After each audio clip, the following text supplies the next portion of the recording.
Kraken Pod Fam, what the fuck is going on? Kraken Pod After Dark, we are fucking rolling. Oh my God. We're rolling. The Seattle Kraken are rolling 6 in a row, 6 wins in a row, 10 games in a row with a point. That's a franchise record. Holy shit. I'm going to start going through comments here in a second. I'm freaking pumped. I'm trying to contain myself because, again, it's very late over here. People are trying to sleep. So, anyways, what's up, guys, gals?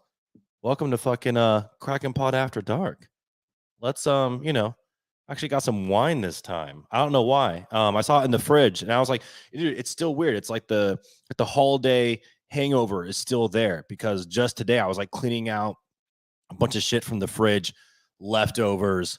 Like bottles of wine I don't remember buying. I probably didn't buy them, whatever. So anyways, here we go. I'm finishing off some wine. So it's free and I'm drinking it.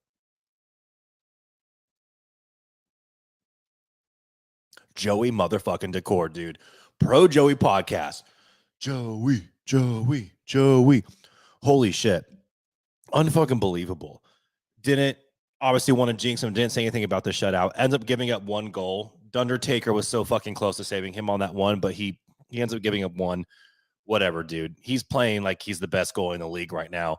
And I love like his competitiveness. Like afterwards, just seeing how fucking pumped up he was, skating around the ice, he like slams into Bowie for a hug, and it's so hard that Bowie almost gets knocked over. And he's just skating around. He's like, let's fucking go. I mean, dude, fucking love this guy. I mean, I saw a tweet like a couple minutes ago that I was laughing so fucking hard at because I forgot who said it, but it's something along the lines of like Joey Decord is the Cal Raleigh for the Seattle Kraken, and I will not explain any further. I just started laughing so fucking hard. I'm like, holy shit, that just might be the truth. All right, here we go. Anyways, really quick, for everyone that's here, I appreciate you. Lots of Kraken Pod fan members at the game tonight. Again, could not be more jealous of you. If you listen to our most recent podcast episode, you will know that a week ago, Jeff and I got hit up to go to the Winter Classic, and it was by the NHL. And they're like, hey, what's up? You guys are doing a podcast? Cool. You can do some media stuff for the Winter Classic, like you're all taken care of. And it was so last minute, we couldn't make it work, man. And I was so fucking bummed over that, that I had to like Jeff was texting me about it, and I just didn't reply for a day because I needed a day to kind of process and just like get over my feelings for it. Because my feelings were like, this is so last minute, man. Like we can't swing this. It's too much. But anyways, it's all good.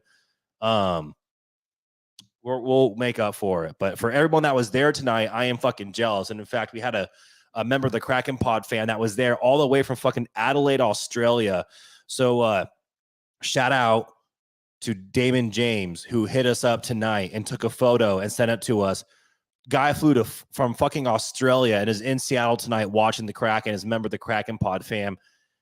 Again, it's just insane that anyone listens to me and Jeff. Like, we're two fucking idiots. But just absolutely incredible. Like, love y'all. Anyways, thanks for being here. Let's get into this.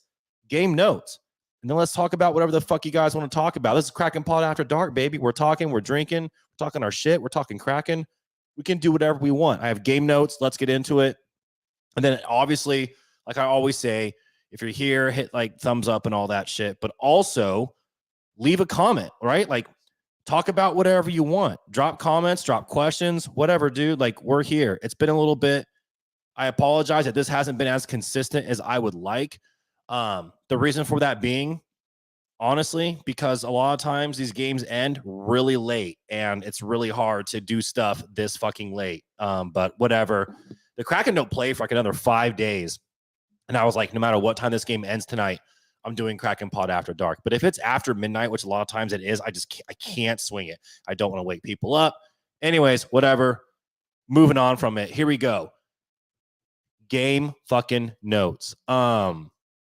Early on, 5-on-3 PK, a little bit nervous. I just made a note of this. I just thought it was amazing. Decord clearing the puck versus icing it. I know it's a bold move. I saw a lot of people talking online tonight about how they might be like in the minority, but they really like it when Decord is aggressive with the puck. We've talked about this on the podcast. We talked about it on Kraken Pod After Dark. Like, it's one of those things where you kind of live and you die by it. I personally like it when Decord is aggressive with the puck because that tells me that he is playing with confidence. And this dude is fucking confident right now. I mean, Decord is on a fucking heater. And with the way that he's playing, I am not going to question him getting a little aggressive with the puck and doing things like clearing it on a 5-on-3 scenario. So, right now, like I'm seeing the comment from Michael here saying his balls are fucking huge or ducking. Could not agree more, man. I mean, it's like the South Park meme. He's got his nuts in a wheelbarrow and he's just rolling around with them, just showing his nuts off. But like, that's the level that Decord is playing at right now. So I sure as shit am not going to be someone who starts questioning his game because he legitimately is playing like one of the best goaltenders in the fucking league. So yeah, whatever, dude. He can do whatever the fuck he wants. So if he wants to clear on a 5-on-3, by all means, homie, do your thing. And by the way, he did it just fine. It was great. Gordo goal. This is what I really liked, and I'm saving some of this for the next podcast episode, but I'll say a little bit of it now. What I've really liked about the turnaround for the team is that guys that have been in a little bit of a drought are starting to warm up and play really well again. So it's not just like the typical dudes. You're like, oh, here's a Dundertaker goal, which, by the way, he scored tonight on an empty netter. That was great. A guy who did not get his flowers tonight is Jordan Eberle. Jordan Eberle was out there doing every single thing right and just setting up all of his teammates for success. So shout out to Data Energy. Shout out to Eberle. He was absolutely crushing it. But anyways, I digress. It's the dudes that have been through a little bit of a drought that are starting to get hot again. So Gordo has the goal in the Winter Classic. He comes back and he scores again tonight. So that's back-to-back games for a goal for Gordo. You love to see that. Oh, Captain, my Captain, Yanni Gord. Absolutely fantastic. Golvanen, Winter Classic. He ends up scoring a goal. Again, it's these people that we know that are really talented that just are in a little bit of a drought and they're starting to come back around. And I'll get into more of that in a second here because there's obviously a dude I have to mention. Oh, by the way, I would be fucking idiot if I didn't mention this. Pre-game, it was like an hour before puck drop. The news from the NHL comes out, and what the NHL does is they select one representative from each team for the NHL All-Star Game. I posted a poll earlier online about who I thought it would be, and I wanted people to vote on it because I wanted to get people's opinion. I was like, is it going to be Vince Dunn, the Dundertaker? Is it going to be Joey motherfucking Decord? Is it going to be Father Canner, or is it going to be someone else? Now, the results came in, and for the most part, people are voting for Vince Dunn, right? Like deservedly so, not deservedly slow.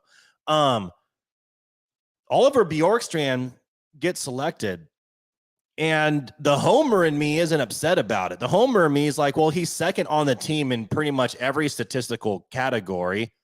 He hasn't been to an NHL All-Star game, so it's his first All-Star game, even though the video of it was hilarious of like Haxtell telling him in his office, hey, what are your plans for the All-Star break? And Bjorkstrand's like, oh, we're going to go down to San Diego. I have an Airbnb. He's like, well, you're actually going to go to Toronto. He's like, all right, cool. He's so fucking disinterested.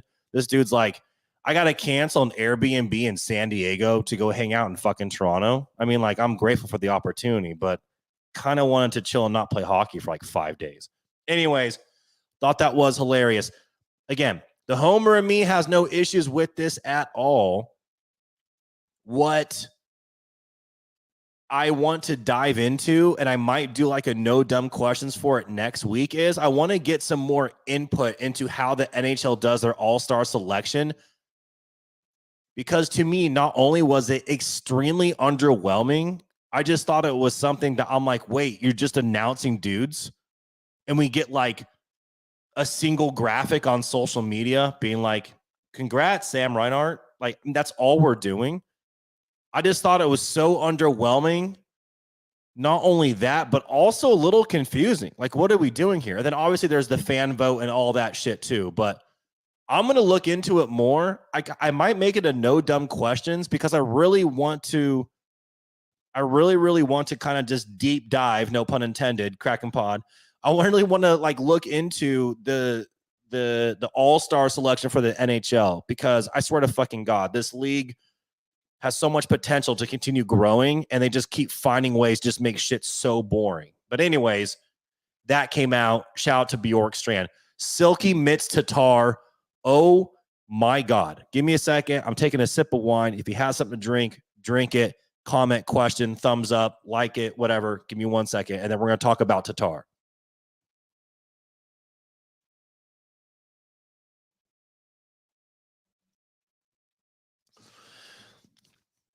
Jeff's 3 favorite words might be "you were right," over his wife telling him, quote, "I love you."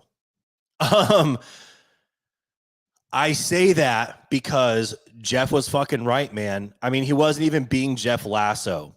So, what up, James? I see you. Listen, it's legal, baby.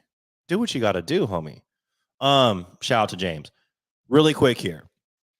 Jeff was fucking right, man. And he wasn't being Jeff Lasso about it. Jeff was being like, this is what I like about having.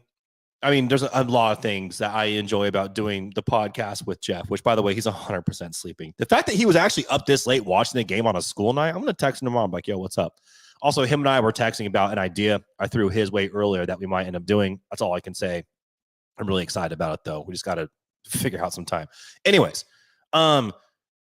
Jeff was not being Jeff Lasso about Tomas Tatar.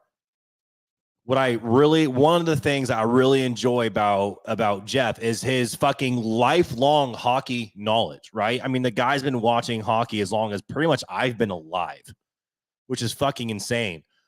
So the trade goes down. Ronnie Francis, 5th round pick to Colorado, Tomas Tatar. And, you know, if you're like me and you're new to the game or new whatever, right? Like, you don't really have context behind a lot of things. So you can look into shit and you can do your research. And, you know, you look up his stats for this season and you're like, wait, he's played in 29 games in Colorado and he's scored 1 goal. And then I start going through like Avalanche Twitter and everyone's just like, dude, Tatar doesn't do fucking anything. Like, what's going on with this guy? Whereas you saw him trade a couple of years ago. I think, was it Vegas that gave up like the fucking, I mean, they gave up, oh, sorry, my mic's all fucked. They gave up the house for this guy. So it was like just a couple of years ago, this guy's worth like 1st round picks and all this draft capital and cash and all this shit. And now we're just getting him for a 5th rounder. I mean, this really has like similar vibes to where we just grabbed Golvanen off of fucking waivers. We're like, wait, this guy's available? Which is also crazy when you think about it, because like Golvanen was a 1st round pick like only a couple of years prior. Anyways, moving on from that, shout out to Nashville. I don't really have a lot of context in it, but Jeff's like, dude, I'm telling you, like, Detroit Red Wings podcast, like, Tatar was a Detroit Red Wings draft pick. The dude's got mitts. He's got silky fucking mitts. This guy's got a serious skill set. By the way, next shutout, which is going to happen. I don't want to jinx it. I'm knocking on wood, but like, let's be honest, this team's going to go to a shutout eventually. Like, Tatar needs to go out there as the first skater and set the fucking standard. The dude's got skill and he's confident in shit. Jeff said it on the podcast. He was like, this dude's got silky fucking mitts. He's got an ability to create shots for himself. And because he has that talent offensively, he's going to open up the ice. He's going to unlock Matty Beniers. Like, this is going to be a thing. And I remember being like, I don't know, man. Like, I like Tatar, but I don't know if he's going to make that much of a difference. Dude, the way that this team has performed, and it's not all Tatar acquisition, but it certainly hasn't hurt. And it also came at a time when people started going down. Remember when Jordan Eberle during practice had the leg laceration that thankfully wasn't serious, but missed a little bit of time? Burakovsky, Bubble Boy, he's always in and out of the lineup. Like, these dudes are going down like fight. We still don't have Schwartzy back, which, by the way, NHL All-Star voting, I'm happy that Bjorkstrand's getting to go. But if Schwartzy had stayed healthy throughout the season, he's my vote because he was the Seattle Kraken MVP throughout the year. Him and Vince Dunn were like the only two guys I thought were playing up to their potential. Like, we're on a 6-game heater and a 10-game point streak, the longest in franchise history without Jaden Schwartz in the way he's been playing. That's fucking insane. Like, if you think about like what we've lost and what we've been able to sustain, like this team is about to get loaded real quick and we don't fucking play for like another 5 days. Like our boys are about to get healthy. This is insane. And on top of that, like we're riding arguably the hottest goalie in the league right now. And you know what? Like I don't want to necessarily get to questions, but this just kind of popped up and I want to talk about it because it's topical because I also just brought it up. So it's good timing. So here we go. Oh, shout out, Melissa. What up? I was wondering if Berkey was going to be hurt again after his goal when he slid into the boards. Every fucking time. Melissa and everybody watching, every time he does anything, you're just like, oh, you're just kind of waiting for it. Like, Andre Burakovsky is the Jamal Adams of the Seattle Kraken. Can we be honest about that? Like, that's kind of what the dude is, right? Except for, well, actually, no, because Jamal Adams, when he was healthy, like 2 years ago, was the leader of the defense. Burakovsky was the leader, was the points leader for the team last season. And look how far we went in the playoffs without him. So that's pretty crazy if you think about it. But yeah, dude, Burakovsky is the Jamal Adams of the Seattle Kraken. I just hate that I thought of that. I blame the wine. Speaking of Burakovsky, how about his goal tonight? First goal since January 19th, 2023, which is almost a year ago, which is insane if you think about it. And then on top of that, well, that game was against New Jersey. It's just incredible, man. Like to see him score, to see him get the celly, and you're like, this team right now is peaking. Hottest goalie in the league. The team's coming together. Winter Classic, murder the Stanley Cup champs. 5 games in a row. Now 6. Berkey's back, healthy. Knock on wood. He scores a fucking goal. Oh, and by the way, we have Berkey again. You know, leading point scorer for the team last season, and he's now on the line with like Yams and Pastor-Cartier. I mean, I'm not knocking those two dudes. I love Yams and Cartier's, you know, he's a friend of the pod. I fucking love that dude. Like just overall awesome dude. And like there's a ton of talent there. But you would argue that line has like the most raw talent. But like it's just crazy to think about like that's where he's at right now as we ease him back into things. Anyways, that's all I'm thinking about. Absolutely incredible. Just to see him get that goal was great. All right. This was the comment or the question. It's more of a comment that I wanted to address, and then we can keep talking about stuff. I don't even think this is that controversial, and I'll be completely honest. I've also been saying pro Joey podcast for 2 years now. I fucking love Joey Decord. It's not just a fucking shtick I'm doing where like I'm a Joey, he's a Joey, technically a Joel, whatever. He's a Joey. Love you, pro Joey. The dude is that talented. The reason why I do not think that this is a controversy is a couple of reasons. I don't give a fuck what the contracts are. Like, everyone knows how much the Seattle Kraken is paying Grubauer. I'm just going to keep this up while I talk about it, actually. Everyone knows how much the organization is paying Gruby right now. They know that he's hurt, whatever. The team's better when he's healthy, by the way. Like Drieger had the one game against Calgary. He was fantastic. Calgary's actually won 3 in a row. They're looking a little bit better, but overall, they're kind of a shitty team.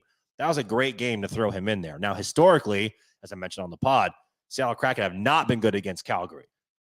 With that being said, it would be nice to have Grubauer back and healthy. I do not think that this is a controversy when I say this. Decord's the starter. He's earned it. Period. Like, point fucking blank. And I haven't had a chance to look this up, but I saw like there was a little bit of talk over the past couple of days about like kind of comparing like Gru when he's gotten hot versus Joey. Like, I'm sorry, I don't have the time to pull up stats right now because we're obviously doing Kraken Pod After Dark. But just from watching the game and just watching every single game and kind of just remembering how things kind of played out, Gru has never been on a heater like this for the Seattle Kraken. Even when he was going into the playoffs last year, like he was giving up a couple of goals, but the team was just scoring at a ridiculous fucking rate.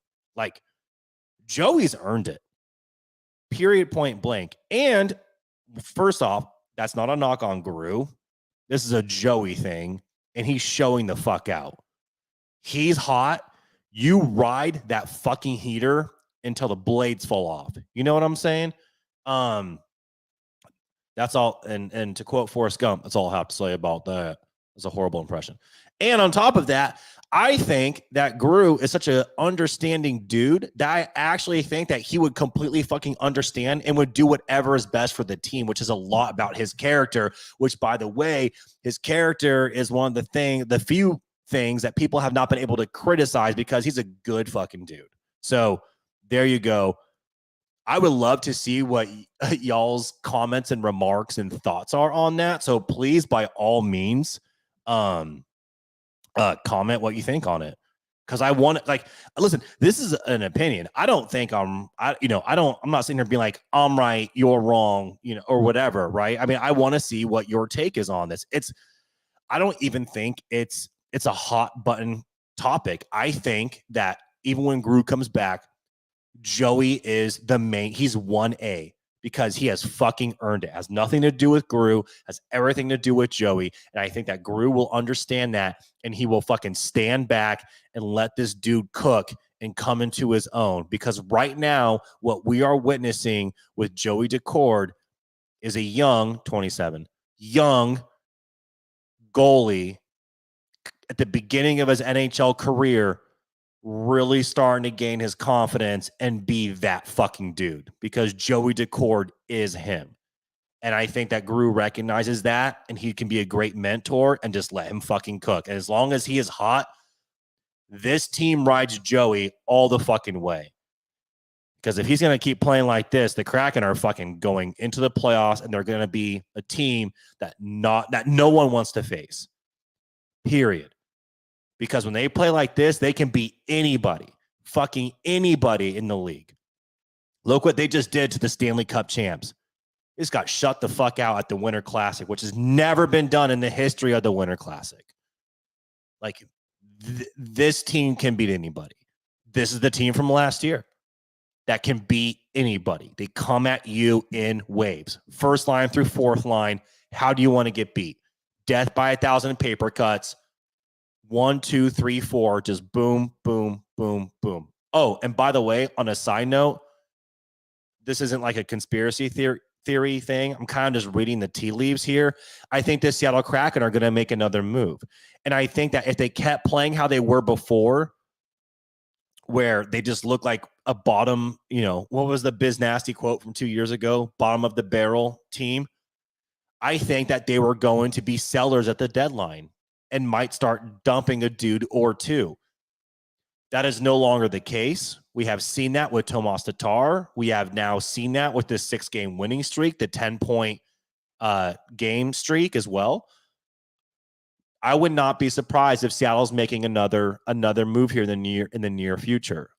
Magna going on waivers, Riker being sent down. I appreciate Schultze's, by the way, his overtime goal the other day. It was massive.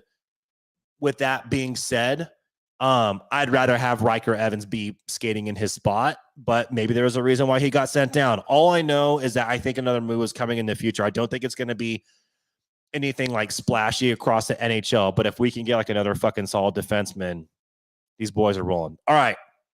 That was just a side, like a little tangent there. But I think it's important to talk about. And by the way, everybody, I'm going to start going over comments and everything here soon. I still want to get through these game notes. Sorry, if anyone, I'm looking at my phone. I got my notes right here. My literal notes app. All right, here we go. So again, Burakovsky, first goal, January 13th. Undertaker, empty netter, man. Just good for him. Really want it to be Joey, though. He was out there playing pool. Like, just pushing a puck up the ice, off the boards, just trying to get an empty netter. Like, Joey wants that so bad. I fucking love. So what I think the thing I enjoy most about him is that he has this thing that you cannot teach people. Like, he wants to fucking ruin teams. Like, Joey Decord is competitive. Like, you see him after the game skating around, almost knocking over Bowie with the hug. He's screaming. He's like, fuck yeah, let's fucking go. He wants to, like, he not only wants to, like, shut a team out, he wants to, like, empty net goal them to give them the middle finger. Like, that's Joey Decord. That is our goalie. I love all of that.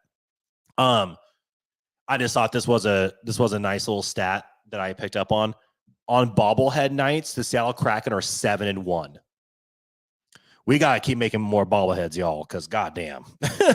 Like, this team on bobblehead night does not miss. Okay, technically they missed one time. 7-1 on bobblehead nights, all-time Seattle Kraken. And also just a fun note that I had to mention here. After the game, John Forsland was talking about the good vibes of the team and just how the team vibes are great. I'm just laughing because me and Jeff always say that we're fucking idiots, and we just base most of what we talk about on vibes. So for Forsland after the game to be like, man, the vibes of this team, like, they got the vibes going. I'm like, Forsland, fuck yeah, dude. Like, game recognized game, baby. All right. Comments, questions, whatever y'all want to talk about. I'm about to go through all of them, and then let's open this up. Let's start talking, hanging out, drinking, doing whatever the fuck. I'm gonna drink some more wine, and then let's get to this. Also, I love y'all. Thank you so much for just being here while I've just basically been talking to you for the past 26 minutes.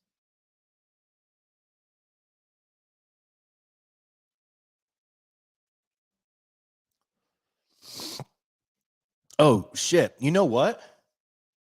And dude, shout out to Emerald City Hockey. I would say follow them, but dude, if you fucking, they're way bigger than me and Jeff. So my thing is like, oh, if you fucking like our shit, make sure you like theirs. No, dude, it's the other way around. Like, they have way more people that tune into them for good reason, man. Those guys work their asses off. So shout out to Emerald City Hockey. And I bring them up because they had the stat immediately. And that's what one of many things that I respect about them is that, like, they will see shit coming because they know the game so well. They will have stuff teed up in advance. And I recognize how difficult that is because I'm also working in the same space to a lesser degree than them. And even so, I'll see it. I'm like, yo, I respect that. They tweeted out, I believe they were let's see here. I believe they were the first to tweet this out. Joey Decord, franchise record, longest shutout streak, 158 minutes and 35 seconds. So you got to think, right? A game is 60 minutes, 20, 40, 60, 20-minute periods. 2 games, 120 minutes. So you tack on 2 games plus, 38 minutes. So like 2 games and a period and a half where Joey Decord does not give up a single fucking goal. Longest streak in franchise history. During that span, he stopped 87 shots on net. Which is why when I see the question of when Grubauer comes back, who is the starter, I don't flinch. The starter is Joey Decord. Because that's the level that he's playing at right now. All right. Anyways, I had to bring that up because I think that was really important. We got to talk about it. And I talked about it. So here we go. Curtis, I feel like, is talking shit. Here we go. Curtis. LA Joey, pop your lame LA beer and let's get going. Joke's on you, motherfucker. I have holiday wine in my fridge that I don't know who purchased that. So whoever did, shout out to them. Also, yeah, so 158-minute franchise record. Yeah, unbelievable. Unbelievable record, franchise. Joey Decord, I think he's a future franchise goalie. I mean, this is ridiculous. Unbelievable. What up, Rush? What's going on, man? I'm assuming that you're working your night shift at Boeing. That's the level of closeness that you and I are at. You know what I'm saying? Michigan Kraken. See, this is what people, y'all fucking get. Y'all get me. Eastern time zone, an hour ahead. So right now for me, it's 12:08, right? Midnight 08. It's 1:08 Eastern.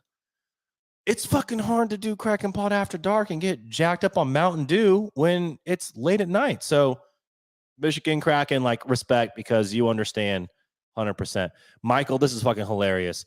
Bowie caught a stray with that hug. I'm telling you, if you haven't seen the video, go back and watch Decord almost legitimately take out Bowie because he's so amped after the game that he was skating around and just and just almost fucking took him out. It was pure magic.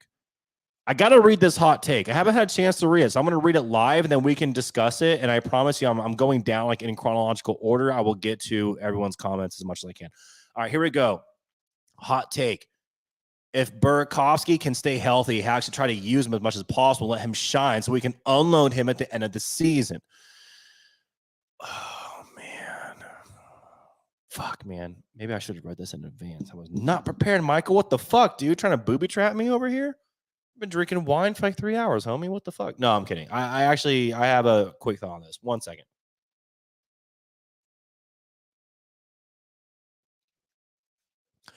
I see your hot take and I raise you a hot take. My opinion on this is this is hard. It's not really hard, but it's like I have a very specific opinion, but I think that I feel informed. Okay. Now I'm just like out. I'm like trying to rationalize my own rationality. How can I word this? I think that I can say this for everything. Whatever. I'm just going to say it.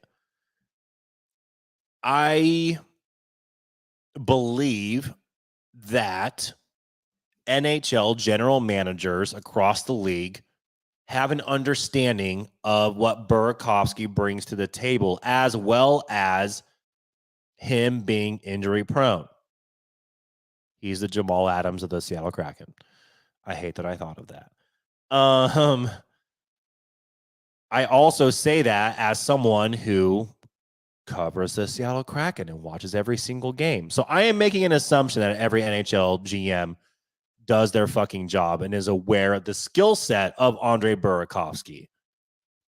I think that was made very well aware to the league when he was with the Avalanche. I think people are still aware of it now. So this is my way of saying that I don't know, because I think if you play him as much as possible and you just up his TOI, no big deal. It's time on ice. I'm a fucking puck boy now. I think if you up his TOI, you are increasing the chance that he gets hurt. Let's be honest here. You really have to watch his fucking minutes. It could backfire. It probably would backfire. So with that being said, and because I think that, again, NHL GMs are well aware of his skill set, I don't see like a positive outcome coming from him getting a ton of minutes, because even if he stays healthy, I think that teams would just look at him and be like, yeah, well, this is what we knew he was capable of doing. So congrats on him for not like spraining his knee for 3 months. I don't know. That's just where I'm coming from. Again, an opinion. It's just my take. You have your take. I respect it, dude. Bring on the hot takes. We need more hot takes. Here's a hot take. The Seattle Kraken fucking trade Chris Driedger to shed some salary cap and just rely on, I'm making shit up. I don't know anything. Do not fucking aggregate that into something. I'm literally just talking out of my ass. All right, here we go. Melissa. Also, shout out to Melissa. Again, OG member of the Kraken Pod Fam, was at the game tonight holding it down for us. I hope you had a great fucking time. Could not be any more impressed with Tatar. Just apps. And by the way, like, I would crush some tuna tartar right now. I fucking love tuna tartar. I didn't have it until later on in life. And when I did, I was like, oh, damn, is this like like rich people eat? This is some shit. Anyways, tuna tartar is delicious. Maybe Ebbs needs another baby. I can't tell if this is a positive dad energy comment or not, but I'm telling you right now, Ebbs played out of his fucking mind tonight, and it might not show up in the stat sheet.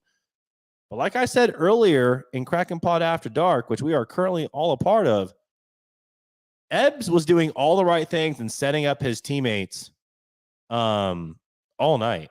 And I think actually Eddie O might have given him a shout out on the broadcast.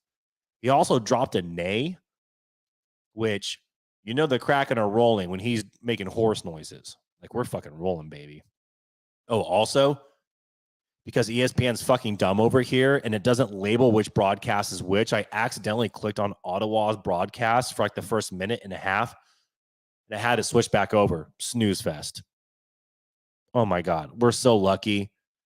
I say that all the time, but we're really like the luckiest. It's pretty insane. Anyways, going through some more comments now.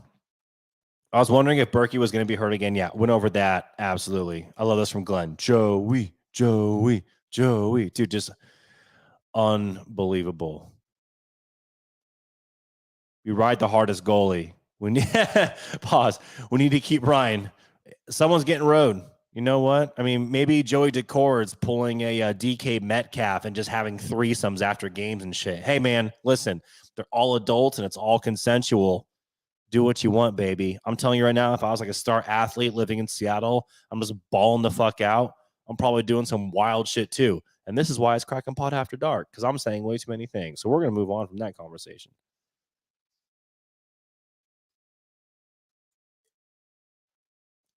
Here we go. We had the same question when Stonewall Jones was hot. Yeah, no, and that's exactly what happened, dude. And I know exactly what you're talking about. This was on the heater, on the away game record that the Kraken set. And at that time, that was also when the Seattle Kraken went into Boston, into the fucking Garden, and Martin Jones shut out the Bruins, the best regular season team in NHL history, and shut them out. And that was the first regulation loss at home for the Bruins all year. Martin Jones did that. The team rode the hot hand into the playoffs. And then once they got the playoffs, Gru got hot. And then lo and behold, we rode Gru through the Avalanche series. And then we barely lost to Dallas. So, with that being said, I think we ride Joey as long as we fucking can. And then you figure it out from there. James, I'm only showing you this because I think that you might need to not go to games anymore, dude. I'm sorry, I talk a little shit. I'm at the game against the Devils. It's the fifth game that James has been to, and they've lost every single one. Homie, I love you. You might be bad fucking luck. Or maybe the team's so hot, you reverse it. But you might be the curse. James, did you ever realize that you might be the Taylor Swift to the Seattle Kraken? Just throwing it out there, dude. Just roll that one over, all right? All right, I'm just going off the past. Jones had to help when Gru was gone. I'm just wondering what happens this year. They have to ride with Joey. They fucking have to. Yeah, anyways. I think Decord is a franchise goalie. This is going to be his year. Yeah, we'll see. But here's the thing, man. It gets so much more complicated than that. Gru is on a very long-term contract, making a lot of money. So, by the way, you know what? I actually just thought of a hot take myself. You want to talk about Burakovsky getting time on ice and showing out until so basically you want to up his trade value so at the end of the season we shed Burakovsky and then kind of move on from him. Here's a hot take to go with that. What if the Seattle Kraken do that with Philip Grubauer? I actually really don't see any downside in that at all. Grubauer gets healthy. He comes back. He plays really well throughout the rest of the season. The Kraken make the playoffs. He does. He performs well in the playoffs too. And the Kraken leverage that play as well as Gruby's former play, Avalanche, whatever.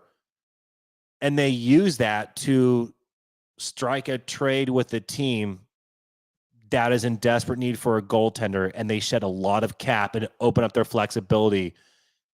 And Seattle rides with Decord as their 1A with Drieger backing him up. Is that crazy to say? I'm not saying this till I just fucking get. I legitimately am, as I am thinking about this right now. It actually if I'm GM of the Kraken, this kind of makes a little bit of sense to me. What's his cap hit? What's the AAV? 6.5 million a year. Kraken can do a lot with that. I mean, fuck. Look what they got. I mean, Tatar's a 5th round pick. He's at 1.5.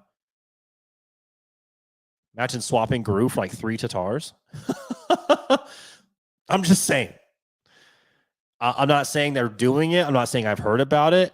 I'm just thinking about the Burakovsky comment earlier, and you want to talk about a person that can get some quality time on ice and perform really well and up their trade value, and then the Kraken can swing a trade and move on and shed fucking money and open up flexibility to load up their team. Why would they not do that? I would consider that. I'm not saying I'm fucking Jerry DiPoto considering everything over here, but I would consider that 100%. All right. More comments now. I want y'all to think about that, though. Am I being fucking crazy? Am I being crazy by saying that? I don't know if I am. More comments. Here we go. I have a feeling that either Ron or Hack gave them a scare. These guys are playing like their jobs are on the line. It shows them a new fire, and these guys, a slump they had gone through was needed. Yeah, unfortunately, I don't know. Man, I don't fucking know. It's hard to tell because we're not really going to know what was going on inside that locker room. The injuries were not helping whatsoever.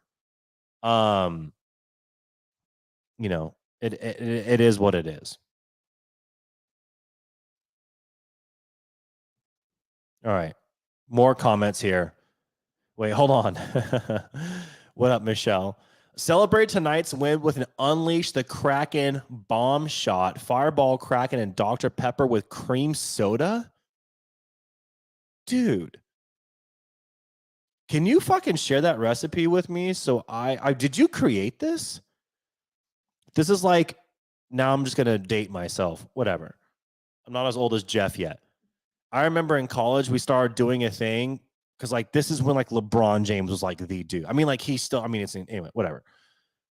And during some of the games, we created a shot called the LeBom James.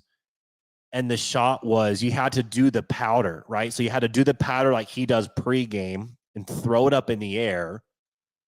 And then the shot was like whiskey with Sprite because Sprite is a sponsor of his, but it was like whiskey and something else with Sprite and some powder in the air. It was so fucking dumb. It was the most college thing of all time. But we did it and we called it the LeBom James. And we thought we were fucking geniuses. Like I could not wait to tell my friends, like, dude, we made some shit up last weekend. You guys got to come over and fucking. Anyways. Unleash the Kraken bomb shot. I need to know, one, if you created this into the recipe for it, because all I can say is when Jeff and I do make it out there, unleash the Kraken bomb shots. And my goal is to get Jeff fucking hammered. Not hammered like his wife will never let him be in the same room as me hammered, but enough to where he loosens up a little bit because I know there's an inner Jeff waiting to come out. And oh, do I love when that happens. From Michelle again. Credit to what Jones did for us last year, but I have more confidence in Joey. Oh, 100%. 100%. And also, you know, it's completely different scenarios, right? Like Jones is in the twilight of his career. When the Seattle Kraken, you know, sorry, I'm reading other comments in my ADHD is kicking. When the Seattle Kraken, you know, signed Jonesy, by the way, I just love how every fucking nickname in the NHL is just adding like an E to the end of it, like an EY or just a Y.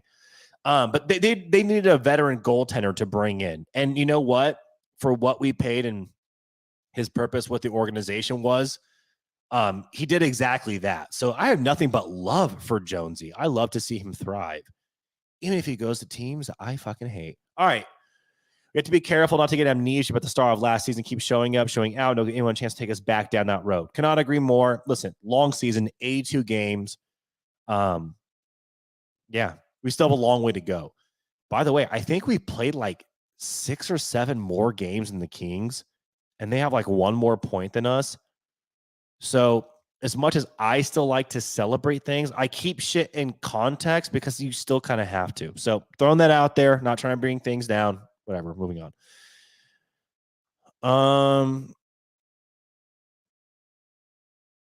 Yeah, I don't know, man. I mean, I appreciate the confidence. This is in reference to me saying, what do we do with Gru? I don't think that's actually a bad move.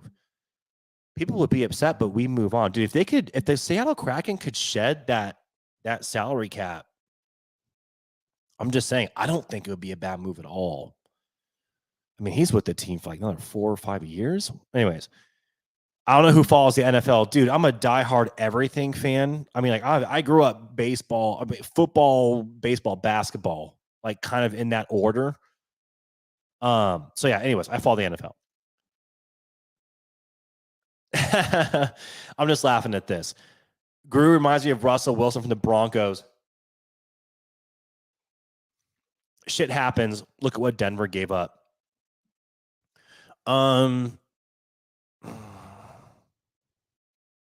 Yes and no. Like, I see where you're going with this. It's hard for me because the first thing I think about is that like Denver made a trade with Seattle where Seattle gained a shit ton of assets, which, by the way, and I won't go too much into detail on this, but Seattle lost so fucking bad on that Jamal Adams trade.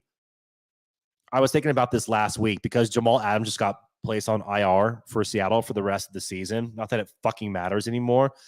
But as I was reading that news and I was just be like, man, Seattle got their asses. I mean, we got bent over on that trade. The trade with Russell Wilson for the Broncos kind of really, even the keel on things. In fact, I would argue put them in an even little bit better position than before because holy shit. Anyways, I won't go into all the details on that. I just think about that because there is a big difference, obviously, here without getting too nerdy on it, between a trade that happens, right, and a situation like Gru, his contract is over and he wants X amount of dollars. And the Avs are like, hey, thanks, but no thanks. We're going to roll the dice. And Seattle's like, you want to be our franchise guy? I mean, that would be the equivalent of Russ's contract being over in Seattle. And Seattle's like, we'll give you 30. And Denver's like, we need a franchise quarterback. How about 50? I mean, that would be the equivalent of that. That being said, I do understand your point. 1,000,000%. And I agree. Like, sometimes you just go to another team and it is what it fucking is. But here's the thing. I've talked to, like, I moved to New Orleans from Colorado. I lived in Denver and Boulder for 10 years. I have family out there. Like, I consider Colorado a second home. I loosely rooted for the Avs before I had like a real fucking team. And I have a lot of friends who are hardcore Avs fans. And whenever I talk to them about Gru, their biggest thing is that he gets hot-ish in the playoffs, but overall he's kind of meh. That's the Avs, take on it. And they were with him for quite a while. So if you ever want to get perspective, just go there. They were not going to pay him. Seattle wanted to make a splash, understandably so. The expansion draft did not go, did not make the news as much as the Kraken wanted it to do at the time, being a new team, NHL, the whole deal. And signing Gru was a big fucking deal. That was the Seattle Kraken putting their fucking dick on the table, for lack of a better term, and being like, we're here with the Seattle Kraken and we have a franchise goalie and we're going to make some shit happen. Well, not everything might have worked out. I still like him. Do I think he's the future franchise goalie of the Seattle Kraken? I've said not so much. I've been Team Joey for 2 fucking years. Moving on, still support Gru, love him to death, great dude, also great mentor. Be careful, Joey. You're starting to sound like an optimist. I swear to God, if I start sounding like Jeff Lasso, I'm going to kick my own ass. I consider myself a realist while also realizing I am a massive Seattle homer. I don't know if you remember my comments about Matty earlier, but I personally don't see much more. This has been extremely tough for him, but with tuned in the lineup, it gives him more space. Yeah, dude. Like, I don't like. Tatar has unlocked Maddie to a degree, right? I mean, like Maddie's play has significantly improved. I would say that, like, so an example would be what Eberle did tonight by like not showing up in the stat sheet, but setting up all of his teammates and doing all the right things and making the team better all around, and guys are getting goals as a result of him, has been Matty Beniers. Now, a lot of his stuff has been lacking, but I do think with Tatar on his line that he has looked a lot more like himself. And he comes and goes in waves. Do not be surprised if Matty gets fucking hot here soon and starts reminding you. I mean, dude, do you remember the fucking shootout goal that Matty had? And all of us were like, oh, yeah, that's what he's capable of. Holy shit. It's still there. It's getting unlocked. I'm not too worried about it. You know, it'd be fucking awesome is if like Kraken make the playoffs and Matty just goes fucking nuclear. I would fucking, oh my God. I would go from 6 to midnight. You know what I'm saying? Yeah, I agree. He is struggling to score, but it's all good. Burrito Warrior. I just love that name. What are your thoughts on Beniers? Do you think he'll pick it up? I mean, shit, I unintentionally just addressed this. Yeah, I mean, listen, I think he's going to pick it up because the talent, the skill level is there. Again, may I remind you of the fucking shootout goal that he had where he like deked, I forgot who the fuck the Kraken were playing. If someone can remind me in the comments, that would be much appreciated. But like, dude, the skill set for him is there. And here's the second biggest thing about the skill set that gets talked about all the time. He just gets it. You never hear about, I mean, it's also hockey, so it's a little bit different. Things are way more under wraps. I mean, for fucking Christ's sake, you had old boy Russian skater for the Avs having alleged sex workers in his room in the middle of the fucking playoffs, and like she's on drugs and like an ambulance is called, and it doesn't even make national news. Welcome to hockey. Anyways, you never hear about Matty doing the wrong thing or getting into trouble. All you hear about is his work ethic and his understanding of the game. And by the way, this is not to toot my own fucking horn, but I have been saying now for the past fucking year, because Jeff was on my shit, and Jeff was like, I think the Kraken need to name a captain, and that's what's going to turn the team around. And I'm like, I disagree. That's a desperate fucking move. You're going to name a captain a third of the way into this season? No, I would be so fucking upset. Like, what are we doing? We're just trying to force something right now. It's like fetch. You can't just make fetch happen. Shout out to you if you get that reference. Anyways, and Jeff was kind of on my shit a little bit. He was like, Joey, no offense, don't take this the wrong way. I think that you're saying that because you don't understand hockey, because you are a newer hockey fan. And I said, dude, I'm not going to take that to offense at all. I still think you're fucking wrong. I think you're wrong. Like naming a cat. Anyways, whatever. Because my whole point for the past year has been that this team is building a long-term plan. It's like the Yeiser plan, but for thank you, Melissa. Mean Girls. Shout out. But for the Seattle Kraken. And Ronnie Francis has a lot of similarities in there. And I've been saying for a year now that the Kraken are not going to name a captain because as early as next season, Matty Beniers is going to be the captain of the Seattle Kraken because this is his fucking team. That is what the organization is doing. I've been fucking preaching that. I've been banging the drum on that. I don't think I'm wrong on it. I get why they did it in the first season to develop an identity. And also, like Mark Giordano, like that's clearly the fucking choice. Clearly. But anyways, that's where I think the future of the franchise is going. And to answer Burrito Warrior 43, which also, again, great name, makes me hungry. I'm going to eat after this, even though it's 12:33. Fuck me in the ass. I just, yeah, I do think he's going to be just fine because the skill set is there. And not only is the skill set there, I just, Matty's a guy that gets it. And we've seen him in flashes get unlocked by Tatar. And I just think that him, by the way, him being on a line with Tatar and Eberle is such like right now, Matty Beniers needs to be a sponge and just soak up every amount of information and knowledge and work ethic and professionality and everything that those two skaters exude, and just take this as the moment. Like, it's your sophomore season. You're skating with two fucking vets who know what to do, when to do it.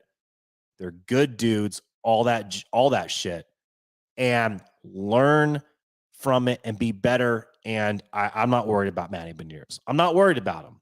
I'm also like a vibes guy. My vibes are telling me Matty's going to be just fine because we know the skill set's there. Yeah, guarantee money they gave Wilson. Yeah, no, dude, I totally agree. You gotta pay people when they produce, and the guarantee money, that's a motherfucker, man. But you know what? Also, like, it's a pro player movement, right? Across every sport for the most part, mostly the NBA bleeding over into the NFL. These owners are fucking billionaires. They're printing money hand over fist. I mean, look at baseball, for example.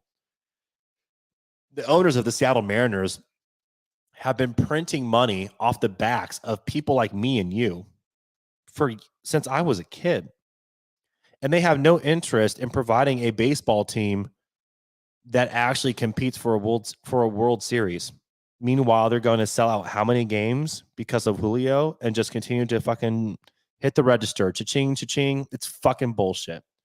So when a player gets paid, even if it's frustrating because the money's guaranteed, I'm like, you know what, dude? Get your fucking money. Because the owners sure as shit are, and they'll probably fuck you over at the first chance they get. That's just the reality of it. Because at the end of the day, it's all a business. Oh, I love this. Hold on. And by the way, the Thanos was right, dude. I fucking love it. Because you make every Kraken Pod After Dark amazing. I've been doing this for almost an hour. What the fuck is wrong with me? All right, I'm going to finish this drink. We're doing a couple more questions or comments, and then that's a wrap. I played, by the way, I played goalie when I was 12 and 35 now. I mean, shit, dude, I'm fucking 39. I didn't think Thanos had an age, but that's cool. We're here. That's why I bring up goalie a lot. I'm telling you, the goalie is the heart of the team. I believe that 1,000,000%, which is why when the question got proposed about what should we do when Grubauer is healthy, you ride the hot hand. It's not just how Joey is playing, it's how the team is reacting to him play. Look at their reactions and look at how they're rallying around him. When they hit the ice with Joey motherfucking Decord, that team feels like no matter who they are facing, they are going to win, and it's showing. What up, Sean? Good seeing you, man. Yeah, I agree. Learn from the vets. Beniers will be fine. Yeah, I think he'll be fine. We've seen this skill set. Again, shootout, look at that example. I mean, even tonight, there's a couple of plays that he made where I was like, holy shit.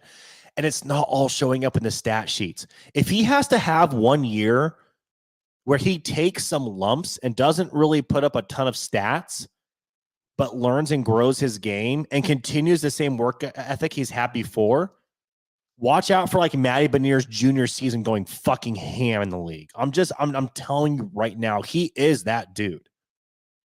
The second that I don't feel that way, I'll be open to it and I'll share with everybody. I don't question. I'm not worried about Matty Beniers at all. All right, this is the last one, and then I'm calling it a night. I love y'all. It's getting fucking late. Why do I think Beniers will be captain over McCann or Yanni? And you know what? By the way, again, this is all an opinion, and I could be totally fucking wrong. I don't think I am, but I could be. Yeah, the reason why I think that he is going to be made captain over Father Canner or Gordo is because I think that Ron Francis is looking at the trajectory in which he wants to take this franchise and the identity that he wants to form. Oh, I have one note on that. And I think that this team is being viewed as Matty Beniers' team, and they want to build around him. And I think that as a result of that, it's more of a mental / establishing an identity thing. And that is the reason why I think Matty Beniers will be the future captain of the Seattle Kraken. And I think that by the point they do it, the team will understand and respect it and will rally around him. But we got to get him to that point, and I think he's currently working on it. Could be wrong.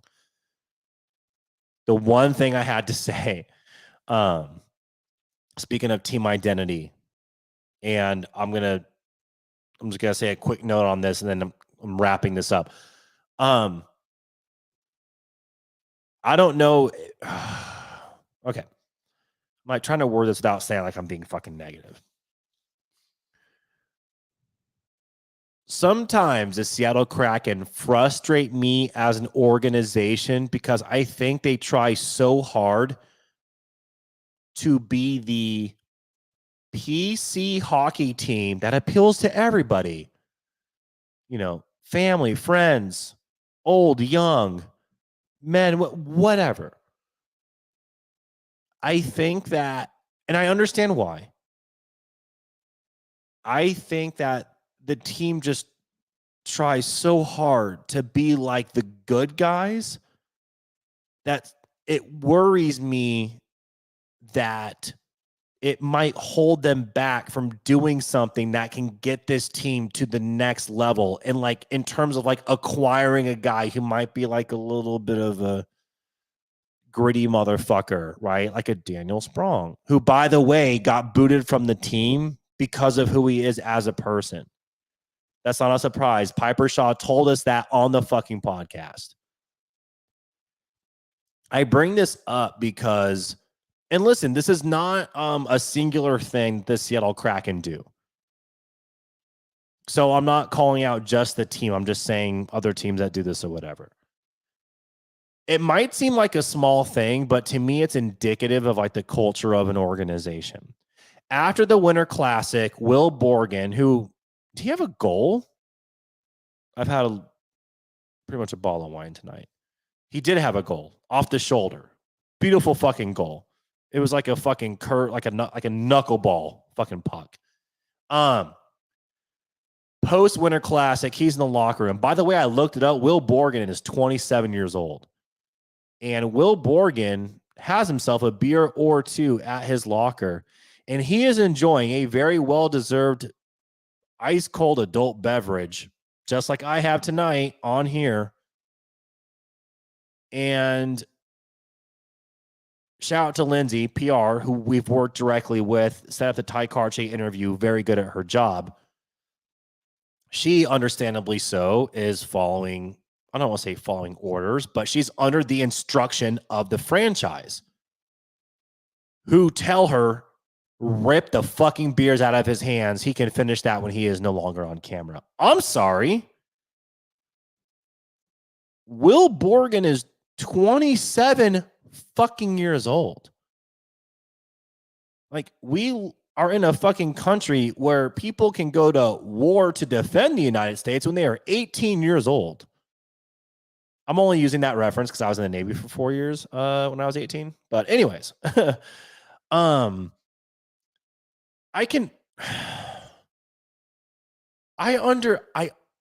play devil's advocate to myself all the time. I understand why it happened. I see little things like that, and I just start thinking of like, what is the like message that the organization is trying to put out there? And again, I'm not calling out the Kraken as like their only franchise to do this. I'm sure it happens across the board to a lot of franchises, but I see shit like that and I fucking hate it, because for me, like, one, he's a grown adult. Two, it's not like he's getting fucked up on camera. He's enjoying a beer that he deserves. And three, like, this is also why traditional media fucking sucks, because you know what I want to do if I'm there? Like, if I'm interviewing Will Borgen and he's having a beer, I'm like, yo, you want to have a beer with me and talk about the classic? And if he's like, yeah, then I'm fucking like, we're doing it. I understand that a lot of kids watch the game. I do 1,000,000%. Again, I play devil's advocate to myself all the time. I fucking wish that sometimes we could just be normal people about shit. Because that's what people want to see. It's such a big reason why me and Jeff started the Kraken Pod, because we were like, dude, there's so much traditional media around sports and whatever. Like, but what if we just did something where we could just have fun and be ourselves, and also encourage like the players and whatever, the personalities and the broadcasters, to just be normal people and talk to them like normal fucking people. Like, I miss that. Like, I want that. That's the fucking content that I want to see. So again, I this is all to say that I get why it was done. You know, she has a job to do. It's a direction the franchise is taking. They, again, there's kids. There's kids that watch it, right? And maybe there's a kid somewhere like, don't, Dad, what is that guy drinking? The family's fucking Mormon or something. I don't fucking know, dude. All I know is that it's something that I think about. And I have an issue myself where I take something small and I make it into something big, and I overthink it, because that's what I do. So I'm probably the one that's in the wrong here. But as someone that has paid very close attention to the Seattle Kraken, and I know the reason why we get rid of players like a Daniel Sprong, by the way, I'm not advocating for like Spronger back on the team. Like, he has like an assault case pending on him against like a fucking race car driver. My point is, though, is that I just hope that us, the organization, wanting to appeal, right, to a broad range of people, does not impede the Seattle Kraken from their pursuit of ultimately winning a Stanley Cup. Because I think that this team has a fucking ton of talent, and if we can add a piece here or there, and you know what? And when it comes to playoff times, it might have to be somebody who's, a little gritty. I'm not saying bringing a fucking, Brad Marchand or anything like that, but I'm saying, like, I just hope that because of our wanting to appeal and be so PC about everything we fucking do, which I just think is an overcorrection over whatever, I hope it doesn't impede our ability to win a cup. So anyways, that's all I'm going to say. I'm ranting at this point. I know it was a small thing. It's probably a small thing. I'm making it a big thing, but I pay attention to the team a lot, and that kind of stuff bothers me, because I'm like, damn, man, like, let the guy enjoy a fucking beer and just be normal. But whatever, I get it. Organizations have an image that they have to portray, and there's kids and there's families, whatever. Anyways, that's it. It is late. I've been doing this for a very long time. I love y'all. Kraken Pod After Dark. What a great fucking time. Shout out to the Kraken Pod fam. I love y'all. If you're here still, thank you. I appreciate you. Hit the thumbs up button, like it, share it, do whatever. We'll be back. The Kraken play. I don't know, in 5 days. So the team's going to get rested up. I would love to get an injury update on Jaden Schwartz, especially, and see what's going on with there. But I love y'all. Get some sleep. It's still a school night. The holidays are crazy. And release the Kraken.